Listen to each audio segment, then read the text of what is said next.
Assalomu alaykum. Qadrdonlar so'msizlar, bormisizlar? Joningiz sog' bo'lsin. Hop, ertalab chiqib o'tganda iloji boricha choy ichmasdan chiqmaslik kerak.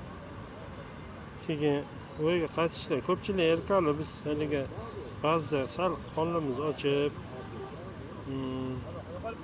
qaytamiz. Shunda ichib bo'lmasa bitta shirinlik ozgina bo'lsa ham u bo'lmasa qorin to'yg'izib kirish emas. Ba'zi birlar qorin to'yg'izib xotirjam kirib uydagi ovqatni yeyishmaydi. Bu noto'g'ri-da.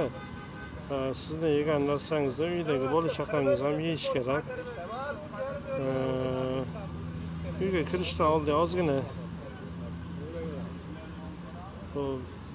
to'polon qilmaydigan bo'linsa, o'zingiz ham asabingizni o'ynamaysiz, ayolingizni ham ozgina asragan bo'lasiz. Shu tan joningiz sog' bo'lsin, sog' salomat bo'linglar. Biz o'zimizni tajribamizdan kelib chiqib aytdik. Shogirdlarga ham ko'p gapiramiz buni.